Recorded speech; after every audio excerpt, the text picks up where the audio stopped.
The first time I met my boyfriend's childhood best friend, she proudly introduced herself as the ultimate socialite fraud investigator. Throughout the entire dinner, she couldn't stop lecturing me. Women really shouldn't overdress. If Declan hadn't explicitly told me you were his girlfriend, I would have definitely grouped you with all those fake rich girls I've exposed online. My boyfriend Declan eagerly nodded along.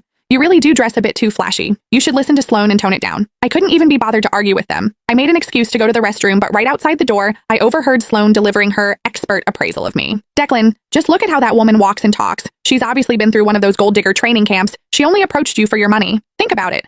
A Patek Philippe watch, a limited edition Hermes Birkin, and a multi-million-dollar sports car? How could a regular doctor ever afford that? My blood boiled, and I finally reached the end of my patience. I turned around, pulled out my phone, and called my father, the richest billionaire in New York. Dad, wire me $10 million. I'm going to buy out a certain socialite fraud agency and teach this girl that wealthy men can actually have daughters. If you don't believe me, I'll test her for you in a minute. That way you can see this gold digger for who she really is. As I hung up the phone, Sloane's confident voice drifted out from the private dining room. Declan was looking at her, nodding with absolute trust. I really wanted to see how Sloane planned to test a real heiress like me. When I pushed the door open, Sloane was holding my Hermes Birkin, inspecting it from every angle with a condescending smirk. I'm telling you, young girls like you really shouldn't get caught up in comparing yourselves to others. The first step to becoming a fake socialite is trying too hard to package yourself. This bag of yours is a rental, right? I almost laughed out loud.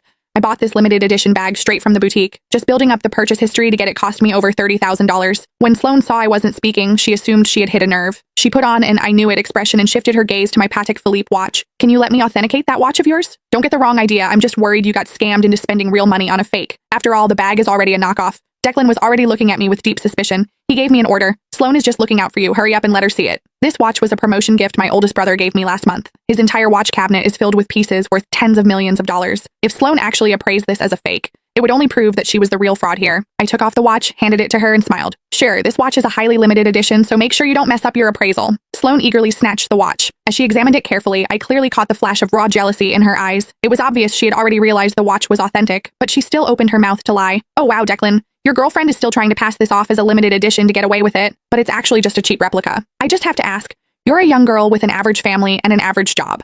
Why are you buying these fakes just to stroke your ego? Don't tell me you thought you could use these knockoffs to trap a rich guy and drain his bank account. The belittling tone in her words couldn't have been more obvious. In an instant, the way the other people at the table looked at me changed from admiration to disgust. Declan glared at me with sheer contempt, his voice dripping with disgust. How can you be so vain? And to think I actually believed you were different from other women? It turns out you all just want my money. Looking at his disgusted expression, my heart turned ice cold. I used to think Declan was just easily influenced, but that he at least had basic judgment. After all, we had been together for almost a year. Shouldn't he know what kind of person I am by now? The reality of the situation hit me like a bucket of ice water. I frowned, matching his dissatisfaction. Declan, who is actually your girlfriend here? You just blindly believe a single word she says? Since that's how it is, I don't see any point in finishing this dinner. I stood up, grabbed my bag, and prepared to leave.